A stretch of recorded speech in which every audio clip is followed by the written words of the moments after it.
Welcome to my Skyblock 2.1 challenge. I want to explore a slightly better world with a sand block. Look at that over there. Let's get started and jump straight off the edge like a Skyblock pro. The first thing I want to do is start moving away all of this dirt. There's no iron or coal this time. There's a list of challenges available on the website and I want to build a cobblestone generator straight away. To do that, it needs to be 4 blocks in length. There needs to be a hole for the water to flow through. That way the lava doesn't turn into obsidian. Challenge complete. Now I can pick cobblestone all day every day and expand my island. After a while I do expand my island. This way I can catch the saplings from the tree and cut it down without losing any of the droppings. I seem to have missed a sapling there, it fell off the edge. 2 would have been lovely, I could have had trees quicker. But never mind, back to the cobblestone chipper, my job. Soon it's nightfall and I expand my island just a little bit more. I quite like the size of it now, it's a nice farming area. I don't want to lose any of the dirt blocks, so what I decide to do is build a very precarious waterfall and put some cobblestone underneath. That way if I chip away at the dirt, I can save the blocks and not lose them to the abyss. Now it's back to the cobblestone generator, pick as much cobblestone as I can, fill in the gaps underneath and make sure the dirt's placed again. Upon daybreak, I want to go out and get that sand. I build a really long path all the way out to the side, prepare myself to catch that sand. A beginner's trap lies in wait. Not a monster or anything scary, no. But if you touch the sand, it's not sandstone. It all falls to the ground, so be very careful here. You have to build a platform underneath the sand using dangerous waterfalls, and that way the sand doesn't disappear and you can keep it all. I want it for a cactus garden. Also, I want glass. That chest has obsidian in it, which I need for the nether portal. Also melon and seeds, which I want for my farms later. Now I can collect the sand, the cactus and the chest and head back to my base. I put everything in the chest and start working on the cobblestone generator again. This is a job, it's an unhealthy fascination. I expand my platform a bit more and get the tree. How wonderful that is. This time I'm not going to lose any saplings should there be 2 or 3. Try and avoid the boredom on the cobblestone generator, plop some of the sand down and get myself a cactus garden. At this point I consider my island expanded. Challenge complete. It's night again and I'm hoping for some monsters this evening. I have built a platform 24 blocks away, but it's not wide enough, so I go out and expand it, then come back to a happy treat of 2 friends. So I chop them down.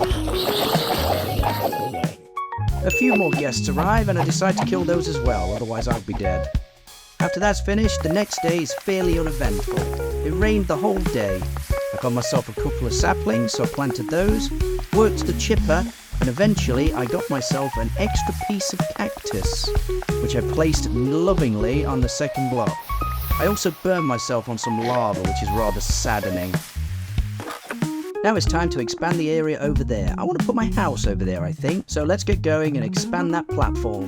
I'll put some dirt blocks in for trees and then start the foundation on my house.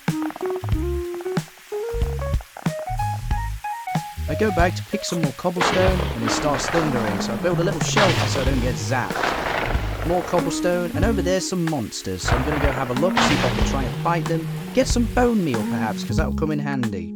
So to get the bone meal, I build a small little doorway system. This is to trap the zombies and skeletons so I can poke them through the door. Much easier that way. As day breaks, a few of them die off too, so I'm happy about that, get some free loot. Go back and build myself an infinite water source. To do that, you build a 2 blocks high bit, put some water in and then some bone meal on the dirt. Once you've got some seaweed in there, you can pick the cobblestone and you will have 2 sources of water. And to celebrate that, I build a small well. Put the water in both corners of the well and that's an infinite water source. For the rest of the day, I build the foundations for my house and do my regular farming duties. Adding more cactus, chopping trees, and working the cobblestone generator.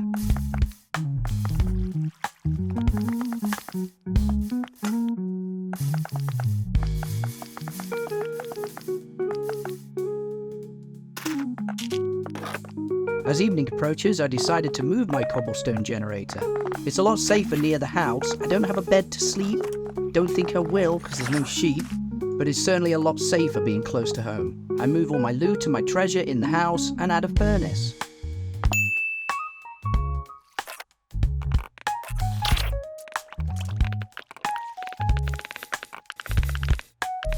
Outside, I get into a few fights with some zombies, and I decide to name my well. It's a fitting name because it is mine. And I add a name to my house. Ix House. Again, it's mine, so it's my name. The next day, I'm on farming duty. I've got to put some crops down, so I need to plough the ground. Obviously, I make a little plough, and then plough all the ground. I put 2 water sources down as well. That way, all my crops will be well watered all the time. In hopes of getting some sheep or chickens, decide to put the dirt back and put some grass on it. I head back to my house. I want to make the cactus green dye. So, grab my cactuses, 10 of them, put them in the furnace, and watch them burn. Sort out my chests real quick as well, there's a lot of stuff there, look at that. And then boom, once they're done, challenge complete. Then it's time to build a little lake. It doesn't specify how big the lake should be in the challenge list, so I built a small one. It's big enough to fish in, and I will. Nighttime approaches, and I haven't slept, so those flying things are going to come and get me. The phantoms will appear if you haven't slept in bed for more than 3 days. There's no bed, what am I going to do?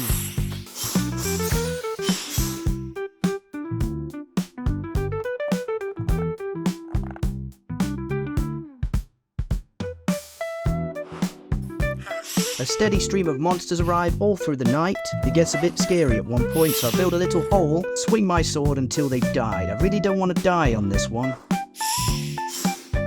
I camp out in my little hut until daybreak. It's the only safe thing to do at this point. The monsters start fizzling because of the sunlight, and I add water to my lake. Now I can fish. I head over to the farm zone, chop the tree down, put some bone meal down and get some seeds. Now I can start growing wheat for the bread. I also put the watermelon seeds down and the pumpkin seed, which I got from the treasure chest. I didn't mention that earlier, but I did now. The lake is called Lake Dinkle. It's a nice silly name. I don't know anybody called Dinkle, but there it is, Lake Dinkle. For the remainder of the day, I build a wall around my house, do a spot of fishing. On the first successful fish, I got some leather boots. That is a surprisingly healthy loot.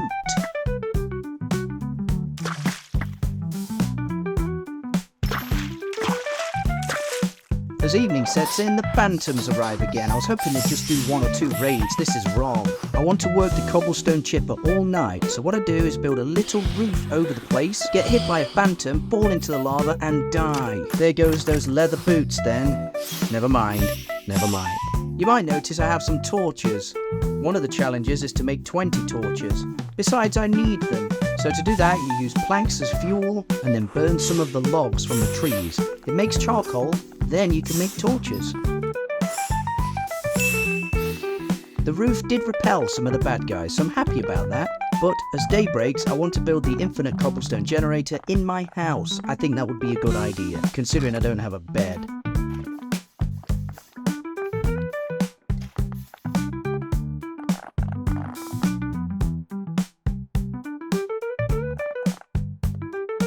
After that, it's another one of those farming days. I go check on my crops, add a bit of a wall.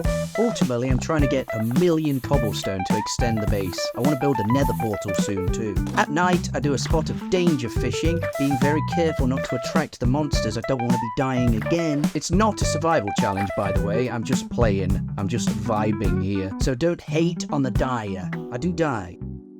I extend the platform to the north because I really want to get an animal, a passive animal, something that's not going to try and kill me, that I could get some wool from, or perhaps some chicken meat. Look, a pumpkin has grown.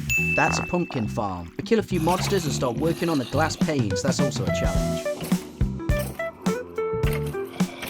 I remembered I got some leather, so I built an item frame to put in my bufferfish, because what else use are they? You can't cook them.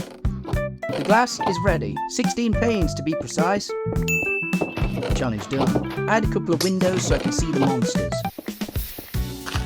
Then I start expanding to the south. I want to build a nether portal now.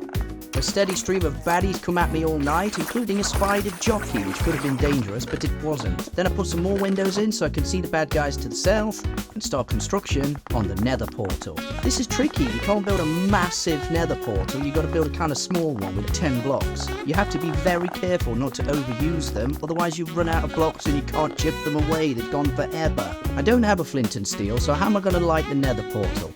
Well, there's a little trick you can do.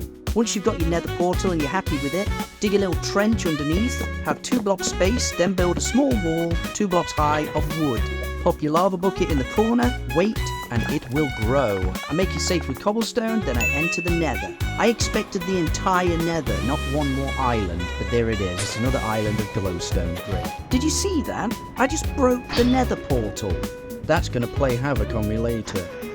There's a brown mushroom, a red mushroom, and a chest, and in the chest is birch and some more ice. There's also some reeds in there. With that, I can make a reed farm. Now I try to secure as much glowstone as I can. Sadly, I can't get the last 9 at the bottom, so I just chop them away into the oblivion. Glowstone feels just a little bit useless if I can't make potions. I need a brewing stand, that requires iron, so no. I build my 10 trapdoors for the achievement. It's a bit of a cheap one this, but I did it. Then it's another farming day. Look at that melon. I have a melon farm. All the fruit that I'm getting, I'm turning it into seeds again so I can replant it. I want to have many seeds on this farm. It is a big farm. I head into the nether and extend the platform out. I want to get some piglins going so I can get the golden ingots.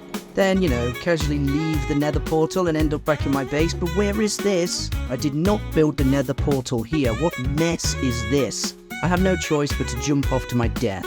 Luckily, I only took some cobblestone, so I didn't lose anything apart from a sword and dignity. A bunch of monsters show up tonight, skeletons, something over there, and then I head back to the chipper, work all night, picking as much cobblestone as I can, fix the area around my second gifted portal, that's a gift, then head over to Lake Dinkle and see the reeds are growing. Look at that!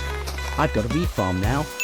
A couple of piglins come out of the portal, so that means my platforms are working in the nether. I go back into the nether, fight some more zombified piglins, and build a small house to protect myself. I've got golden pants now, check that out. Today's a fishing day. I want to do the cooking fish challenge. After the weather clears, I head back to my home, put the fish in the oven, wait a while, 10 fish, done. As night falls, I want to go into the nether, but a creeper and a spider distracting me. I kill the zombie piglins, enter the nether, the creeper got in there, didn't it? Killed me. There go the golden pants, I'm very happy that I've lost everything. Seems when I get something nice, I'm dead. Okay, never mind. What I want to do now is start working on that mushroom. There's a challenge to make a giant mushroom and some soup.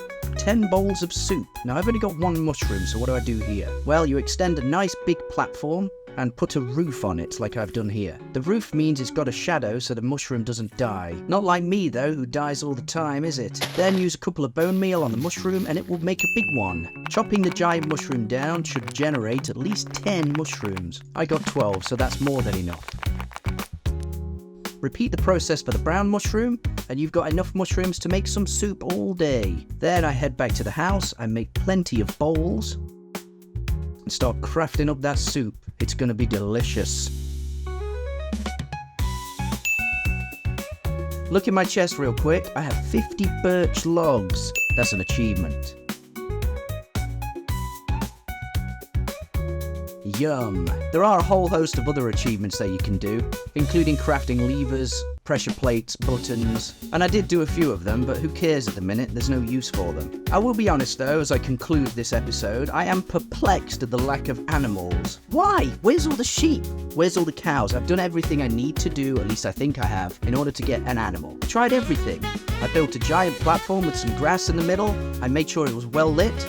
Nothing. So I did some digging around on the internet and forums to find out why. What is the answer to this perplexion? Well, viewers, I found it. It's to do with the height of my island. According to Jumping P for passive mobs to spawn, the height must be 46 to 62. My home base is on the 65th level, because you know, that's where I started kind of. I'm 3 blocks too high. I built a big platform just a little away from my home with some grass blocks in the middle. This was on level 61, and I got 2 cows, look! So I intend to make another video where I complete the Skyblock challenges and become a master. I'm only a gifted amateur at the minute, clearly. This wraps up my Skyblock challenge for the day. Like the video if you've liked it. Please subscribe, drop me a comment about how amazing your Skyblock is, because mine's not very good, is it? Well, you know, I did most of the challenges. I'll get the gold ingots next time as well. I intend to do it all. Thanks so much for watching, this has been really fun to play. I'm getting quite addicted to Skyblock, I'll be honest. The most ridiculous part of this build was when the nether portal got destroyed, and I sort of respawned back on my island on another nether portal. I'm Ixical, and I'll see you next time.